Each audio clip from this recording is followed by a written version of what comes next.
स्वागत है हमारे चैनल में। दोस्तों, जैसा कि आप सभी जानते हैं, देश भर में महामारी के कारण अनलॉक लागू है और इस बीच कुछ बड़ी और महत्वपूर्ण खबरें निकल कर आ रही हैं, जिनका जानना आपके लिए बेहद जरूरी है। बात करें कोरोना मरीजों की, तो पिछले 24 घंटे में आए कोरोना के 35,000 के करीब नए मरीज। देश में अब 10 लाख के पार हुए केस। इसी के साथ दोस्तों, आज की बड़ी खबर में आप देखेंगे कोरोना के डराने वाले आंकड़े, महज 3 दिनों में आए रिकॉर्ड तोड़ केस। दोस्तों, कोरोना का कहर लगातार बढ़ रहा है और पिछले कुछ दिनों में कोरोना के केसों ने नया रिकॉर्ड तोड़ दिया है। आगे हम आपको इस पूरी खबर की रिपोर्ट दिखाएंगे। इसी के साथ अगली खबर में दोस्तों, इस दिन से रेहड़ी पटरी वालों को मोदी सरकार देगी इतने रुपए की मदद, इन लोगों को मिलेगा फायदा। जी हां, आपको बता दें, रेहड़ी पटरी ठेले या सड़क किनारे दुकान चलाने वालों के लिए सरकार ने एक स्कीम शुरू की है। आगे हम आपको इस पूरी खबर के बारे में बताएंगे। साथ ही साथ इस जगह गुटखा, तंबाकू और पान मसाले पर लगा बैन, बेचने पर होगी सजा। गुटखा तंबाकू खाने वालों के लिए एक बुरी खबर है, इस जगह गुटखा तंबाकू पर बैन लगा दिया गया है। आगे हम इस पूरी खबर को बताएंगे। और अगली बड़ी खबर में दोस्तों, इस दिन तक आएगी कोरोना की वैक्सीन, जाने भारत समेत पूरी दुनिया का अपडेट। दोस्तों, कोरोना की वैक्सीन का लोग बेसब्री से इंतजार कर रहे हैं, क्योंकि भारत में लगातार केसों की संख्या में उछाल देखा जा रहा है। आगे हम आपको कोरोना की वैक्सीन की अपडेट देने वाले हैं। पूरी खबर जानने के लिए बने रहिए हमारे साथ। कोरोना के पहले 1 लाख केस आने में लगे थे 109 दिन, अब 3 दिन में डरा रहे आंकड़े। दोस्तों, देश में कोरोना वायरस के संक्रमण के मामले तेजी से बढ़ रही हैं। कोरोना के नए मरीज हर दिन नए रिकॉर्ड बना रहे हैं। पिछले 24 घंटे की बात करें तो कोरोना के नए मरीजों की संख्या जहां 35,000 के करीब पहुंच गई, वहीं कुल कोरोना मरीजों की संख्या ने 10 लाख के आंकड़े को पार कर लिया। कोरोना के तेजी से चढ़ते ग्राफ का अंदाजा इसी बात से लगाया जा सकता है कि देश में पहले 1 लाख कोरोना केस को सामने आने में 109 दिन का समय लगा था, जबकि अब 1 लाख केस सिर्फ 3 दिन में ही सामने आने लगे हैं। साथ ही अगली बड़ी खबर में 1 अगस्त से रेहड़ी पटरी वालों को मोदी सरकार देगी इतने रुपए की मदद, इन लोगों को मिलेगा फायदा। दोस्तों, आपको बता दें, रेहड़ी पटरी ठेले या सड़क किनारे दुकान चलाने वालों के लिए सरकार ने एक लोन स्कीम शुरू की है। इसका नाम पीएम स्वनिधि योजना है। लॉकडाउन के कारण ऐसे दुकानदारों को सबसे ज्यादा दिक्कत का सामना करना पड़ा है। इनकी आजीविका पर सबसे ज्यादा मार पड़ी है। सरकार ने स्ट्रीट वेंडरों की मदद की खातिर इस स्कीम के लिए 5,000 करोड़ रुपए की राशि रखी है। इसके लिए कोई कड़ी शर्त नहीं होगी। आपको बता दें, पीएम स्वनिधि योजना के तहत अधिकतम 10,000 रुपए तक का लोन मिलता है। ये कारोबार को शुरू करने में मदद करता है। ये बेहद आसान शर्तों के साथ दिया जाता है। इस योजना के तहत रियायती दरों पर कर्ज दिया जाता है। समय से कर्ज का भुगतान करने वालों को ब्याज में खास छूट भी दी जाती है। सड़क किनारे ठेले या रेहड़ी पटरी पर दुकान चलाने वालों को ये कर्ज दिया जाता है। फल, सब्जी, लॉन्ड्री, सैलून और पान की दुकानें भी इस श्रेणी में शामिल की गई हैं। इन्हें चलाने वाले भी ये लोन ले सकते हैं। साथ ही अगली बड़ी खबर में इस जगह गुटखा, तंबाकू और पान मसाले पर लगा बैन, बेचने पर होगी सजा। दोस्तों, दिल्ली सरकार ने गुटखा, पान मसाला, तंबाकू और अन्य तंबाकू उत्पादों के निर्माण, भंडारण, बिक्री तथा वितरण पर लगे प्रतिबंध को 1 साल के लिए बढ़ा दिया है। खाद्य सुरक्षा विभाग ने इन उत्पादों पर प्रतिबंध की अवधि बढ़ाने के संबंध में एक अधिसूचना जारी की है। आपको बता दें कि अधिसूचना में कहा गया है कि राष्ट्रीय राजधानी क्षेत्र के आयुक्त ने जन स्वास्थ्य के हित में राष्ट्रीय राजधानी में तंबाकू के निर्माण, भंडारण, वितरण या बिक्री पर प्रतिबंध को 1 वर्ष की अवधि तक के लिए बढ़ा दिया है। हालांकि सिगरेट पर इस प्रकार का प्रतिबंध लागू नहीं होगा। बीते वर्ष दिल्ली में पान मसाला, तंबाकू की बिक्री और निर्माण और भंडारण पर रोक लगा दी गई थी, जिसे सरकार की ओर से एक बार फिर बढ़ा दिया गया है। अगली बड़ी खबर में दोस्तों, कोरोना काल में मासिक 55 रुपए जमा करने पर मिलेंगे हर महीने 3,039 लाख लोगों ने उठाया फायदा। दोस्तों, कोरोना काल में किया गया छोटा सा निवेश बुढ़ापे में आपका बड़ा सहारा बन सकता है। अगर आप इस संकट की घड़ी में मोदी सरकार की खास स्कीम में मासिक 55 रुपए निवेश करते हैं, तो 60 की उम्र के बाद हर महीने 3,000 रुपए पेंशन का इंतजाम हो जाएगा। दरअसल मोदी सरकार ने पिछले साल असंगठित कामगारों के लिए प्रधानमंत्री श्रम योगी मानधन योजना की शुरुआत की थी। इस योजना में अब तक 39 लाख से अधिक रजिस्ट्रेशन हो चुके हैं। इस स्कीम में कोई भी असंगठित क्षेत्र में काम करने वाला नागरिक जुड़ सकता है, जिसकी उम्र 18 से 40 साल के बीच हो। वहीं उसकी मंथली आय 15,000 से कम होनी चाहिए।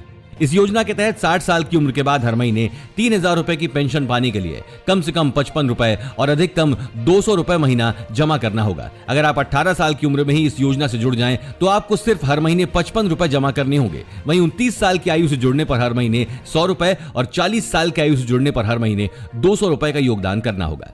दोस्तों, इस चैनल पर हम आपको देश और दुनिया भर की सभी ताजा खबरों को सबसे पहले लेकर आते हैं। अगर आप भी चाहते हैं कि दुनिया भर की खबरें आपके पास पहले पहुंचें, तो चैनल को बिना भूले नीचे दिए गए लाल बटन को दबाकर सब्सक्राइब जरूर कर दें और बेल आइकन को भी जरूर दबाएं। दोस्तों, इस वीडियो को देखते रहिए, क्योंकि आगे आप देखने वाले हैं सीएससी सेंटर में होगी 20 लाख डिजिटल कैडेट की नियुक्ति, इन लोगों को मिलेगा फायदा। साथ ही अब जानिए सितंबर तक आएगी कोरोना की वैक्सीन, जाने भारत समेत पूरी दुनिया का अपडेट। दोस्तों, कोरोना वायरस ने दुनिया भर के 200 से ज्यादा देशों को अपनी चपेट में ले लिया है। हर दिन कोरोना संक्रमण और इससे होने वाली मौतों का आंकड़ा बढ़ता ही जा रहा है। इस महामारी से निजात पाने के लिए पूरी दुनिया को कोरोना वायरस की वैक्सीन का इंतजार है। भारत, अमेरिका, ब्रिटेन, चीन और रूस समेत दुनिया भर के वैज्ञानिक इसकी वैक्सीन तैयार करने में जुटे हैं। कई देशों में इसकी वैक्सीन बन चुकी है, जिनका ह्यूमन ट्रायल चल रहा है। कई वैक्सीन तो अंतिम चरण के ट्रायल में है। ट्रायल के दौरान सकारात्मक परिणाम आने से वैज्ञानिक उत्साहित भी हैं। अब तो लोगों को बस उम्मीद है कि जल्दी ही कोरोना की वैक्सीन को लेकर कहीं से अच्छी खबर आ जाए। दोस्तों, इस बीच रूस के सेचेनोव यूनिवर्सिटी ने दावा किया है कि दुनिया की सबसे पहली कोरोना वैक्सीन को बाजार में सितंबर तक उपलब्ध करा दिया जाएगा। इसके अलावा दोस्तों, जिस देश ने दुनिया को कोरोना वायरस दिया, वो वैक्सीन की रेस में भी अग्रणी देशों में शामिल है। चीन में 4 संभावित कोरोना वायरस वैक्सीन विकसित की जा रही है। समाचार एजेंसी रॉयटर्स के मुताबिक यहाँ एक वैक्सीन ट्रायल के अंतिम फेज में पहुंच चुकी है, जबकि एक अन्य वैक्सीन को भी सीमित लोगों पर ट्रायल की अनुमति मिल गई है।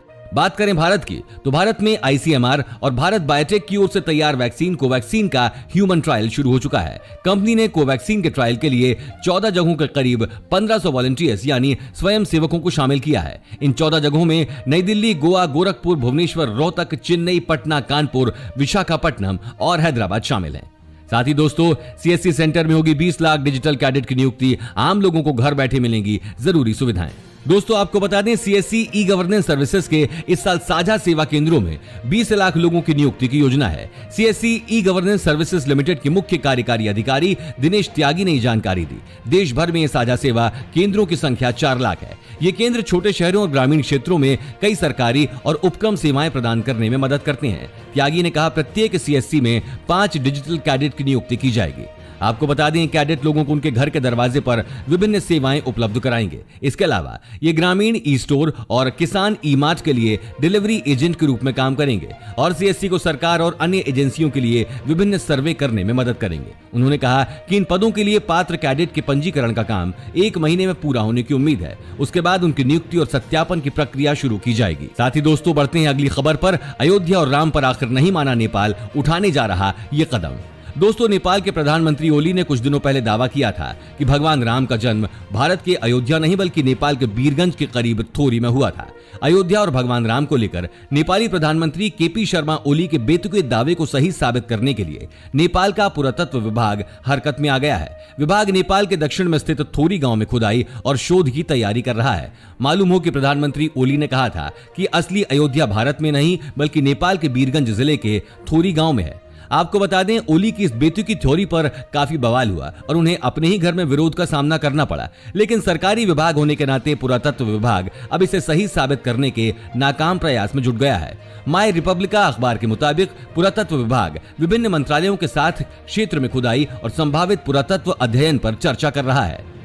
इंडियन रेलवे की रिमोट नियंत्रित मेडिकल ट्रॉली मेडबोट ऐसे मिल रही मदद। दोस्तों, कोरोना संकट के बीच भारतीय रेलवे तकनीक के जरिए लगातार रेलवे सेवाओं के साथ साथ कोविड के इलाज के लिए बेहतर सुविधाएं मरीजों तक पहुंचा रही है। इसी कड़ी में अब रिमोट नियंत्रित मेडिकल ट्रॉली मेडबोट को मरीजों की सेवा के लिए तैनात किया गया है। इस रोबोट ट्रॉली के जरिए बिना मरीज के संपर्क में आए उन्हें थाना दवाएं मुहैया कराई जा रही हैं। आपको बता दें, इस रोबोट का सफल परीक्षण किया गया, जिसके बाद परीक्षण सफल रहा है। आपको बता दें कि इसकी सेवाएं ली जा रही हैं। आने वाले समय में माना जा रहा है कि इस तरह के और भी रोबोट नियंत्रण मेडिकल ट्रॉली को अन्य अस्पतालों में इस्तेमाल किया जा सकता है। यह खुद मरीज के बेड तक पहुंचता है और मरीज या उसके परिजन को इससे सामान उठाना होता है।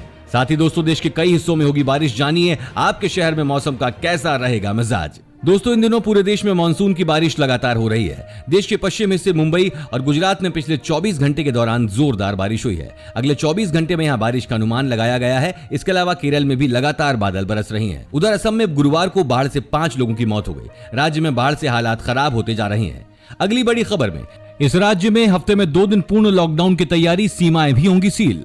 उत्तराखंड में कोरोना के बढ़ते मामलों को देखते हुए त्रिवेंद्र सरकार हफ्ते में 2 दिन पूर्ण लॉकडाउन की तैयारी कर रही है। यह लॉकडाउन पूरे राज्य में लागू होगा।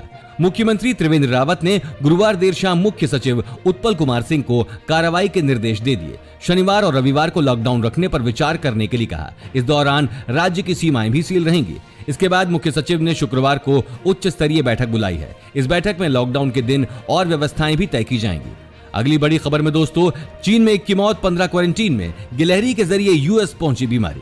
दोस्तों, कोरोना संक्रमण के बाद चीन से इस बार फिर ब्यूबोनिक प्लेग फैलने का खतरा लगातार बना हुआ है। चीन के इनर मंगोलिया में शुरू हुआ ब्यूबोनिक प्लेग का दायरा तेजी से बढ़ रहा है। मिली खबर के मुताबिक पश्चिम मंगोलिया में प्लेग से 15 साल के लड़के की मौत हो गई है। इस लड़के के संपर्क में आए 15 लोगों को क्वारंटीन कर दिया गया है। उधर अमेरिका के कोलोराडो में एक गिलहरी की रिपोर्ट भी पॉजिटिव आई है, जिसके बाद इस गिलहरी के संपर्क में आए एक शख्स को क्वारंटीन कर दिया गया है। ले पहुंचे रक्षा मंत्री राजनाथ सिंह फॉरवर्ड लोकेशन पर जवानों से की बात। दोस्तों, जैसा कि आपको पता होगा, कुछ समय पहले देश के प्रधानमंत्री अचानक लेह सैनिकों से मिलने पहुंच गए थे। इसके साथ ही रक्षा मंत्री राजनाथ सिंह अपने 2 दिवसीय लद्दाख और जम्मू कश्मीर के दौरे पर लेह के स्टकना पहुंच गए हैं। रक्षा मंत्री के सामने पैरा कमांडोज प्रदर्शन करते हुए दिखाई दिए। रक्षा मंत्री राजनाथ सिंह के सामने पेंगोंग झील के पास पैरा कमांडोज ने युद्ध अभ्यास किया है। बता दें कि पेंगोंग झील वही इलाका है जहां पर भारत और चीन के सैनिक आमने सामने आ गए थे। आपको बता दें, भारत रक्षा मंत्री की मौजूदगी में एक बार फिर चीन को अपनी ताकत का एहसास करा रहा है। इसके अलावा समाचार एजेंसी ANI के मुताबिक रक्षा मंत्री राजनाथ सिंह लेह के लिए आज सुबह रवाना हुए। भारत चीन के सैनिकों के बीच हुई हिंसक झड़प के बाद से रक्षा मंत्री राजनाथ सिंह कई बार दिल्ली में सेना प्रमुख chief of defence staff general Bipin Rawat के साथ बैठक करके बॉर्डर पर हालात का जायजा ले चुके हैं। अगली बड़ी खबर, ट्रंप बोले भारत और चीन के लोगों से प्यार करता हूं, शांति के लिए कुछ भी करूंगा। दोस्तों, चीन के साथ तनावपूर्ण रिश्तों के बीच अमेरिकी राष्ट्रपति डोनाल्ड ट्रंप ने कहा है कि उन्हें भारत और चीन के लोगों से बेहद प्यार है। व्हाइट हाउस की प्रेस सेक्रेटरी केली मैकेनिनी ने शुक्रवार को बताया कि ट्रंप भारत चीन के बीच शांति स्थापित करने के लिए हर संभव प्रयास करने के लिए तैयार हैं। ट्रंप ने कहा है कि दोनों देशों के लोगों की भलाई के लिए शांति जरूरी है और इसे पुनर्स्थापित करने के लिए मैं कुछ भी करने के लिए तैयार हूं। आपको बता दें, ट्रंप ने कहा, मैं भारत के लोगों से प्यार करता हूं, मैं चीन के लोगों से भी प्यार करता हूं और वो हर प्रयास करने के लिए तैयार हूं जिससे दोनों देशों के बीच शांति स्थापित हो सके। गुरुवार को ही व्हाइट हाउस के सलाहकार लैरी कुडलो ने भारत को अमेरिका का सबसे विश्वसनीय सहयोगी करार दिया था। उन्होंने कहा था, पीएम नरेंद्र मोदी और ट्रंप अच्छे दोस्त हैं, जिसका दोनों ही देशों के रिश्तों को काफी लाभ हो रहा है। दोस्तों, आपको हमारी वीडियो कैसी लगी हमें कमेंट करके जरूर बताएं। दोस्तों, अगर आप भी रोजाना ऐसी खबरें अपने मोबाइल पर पाना चाहते हैं तो बिना भूले नीचे दिए गए